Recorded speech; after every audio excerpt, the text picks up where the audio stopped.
കേരളത്തിലെ ചില മാധ്യമങ്ങൾ കേരളത്തിലെ SFIയുടെ സമരങ്ങളെ കൈകാര്യം ചെയ്ത വിധത്തെയാണ്.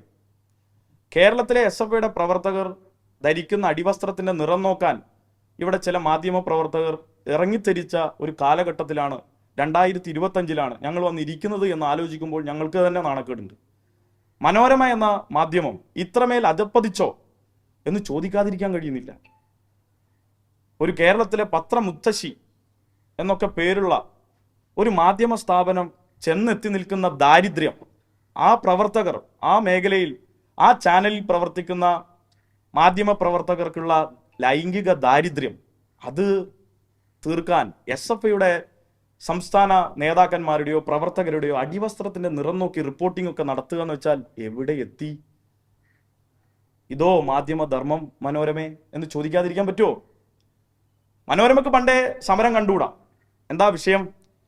400 ഏക്കർ ഭൂമി കോട്ടയം ജില്ലയിൽ ഒരു ക്ഷേത്രത്തിന്റെ അടിച്ചു മാറ്റിയ ചരിത്രമുള്ള ഈ ചാനലിന്, ഈ പത്രത്തിന് സമരങ്ങൾ എന്ന് കേൾക്കുമ്പോൾ, കമ്മ്യൂണിസ്റ്റുകൾ എന്ന് കേൾക്കുമ്പോൾ, ഇടതുപക്ഷം എന്ന് കേൾക്കുമ്പോൾ വിരളി കൊള്ളും. പണ്ട് EMS പറഞ്ഞിരുന്നു, മനോരമ എന്നെക്കുറിച്ച് എന്തെങ്കിലും, EMS നായനാരൊക്കെ ആവർത്തിച്ചതാണ്, എന്തെങ്കിലും എന്നെക്കുറിച്ച് നല്ലത് മനോരമ എഴുതുന്നുണ്ടെങ്കിൽ ഞാൻ ആലോചിക്കണം, ഞങ്ങൾക്കെന്തോ പറ്റിയിട്ടുണ്ട്, ഞങ്ങളുടെ കാഴ്ചപ്പാടിനെന്തോ പറ്റിയിട്ടുണ്ട്. അപ്പോൾ മനോരമ കേരളത്തിലെ SFIയുടെ സമരങ്ങളെ നിങ്ങൾ ആക്ഷേപിക്കേണ്ട എന്നൊന്നും പറയുന്നില്ല. പക്ഷേ നിങ്ങളുടെ ഈ ലൈംഗിക ദാരിദ്ര്യമൊക്കെ കേരളത്തിലെ ഇന്നത്തെ പുതിയ തലമുറയോട് പറയുമ്പോൾ നിങ്ങൾ വെറുതെ ആ കമന്റ് ബോക്സ് ഒന്ന് വായിക്കണം. കമന്റ് ബോക്സ് വായിച്ചാൽ നിങ്ങൾ ഇനി ആ റിപ്പോർട്ടിങ്ങിലേക്കൊന്നും പോവില്ല. അപ്പം ഇങ്ങനെയാണോ മാധ്യമ പ്രവർത്തനം എന്ന് ചോദിക്കാതിരിക്കാൻ കഴിയുന്നില്ല. ഇങ്ങനെയുള്ള, അതോടൊപ്പം തന്നെ മനോരമയുടെ ക്യാമറമാൻ ഇവിടെ ഉണ്ടെങ്കിൽ മുഖത്ത് തന്നെ ഫോക്കസ് ചെയ്യണമെന്ന് അഭ്യർത്ഥിക്കുകയാണ്. അതുകൂടി അഭ്യർത്ഥിക്കാതിരിക്കാൻ കഴിയാത്ത ഒരു സാഹചര്യത്തിലൂടെയാണ് പോകുന്നത്. കാരണം ഞങ്ങൾ സമരം ചെയ്യാൻ വേണ്ടി പോകുമ്പോൾ സ്വാഭാവികമായിട്ടും പോലീസ് ഞങ്ങളെ കൈകാര്യം ചെയ്യും, തല്ലും, ഓടിച്ചിട്ടൊക്കെ ഉണ്ട്, ഗ്രനേഡും ഒക്കെ ഉപയോഗിക്കും.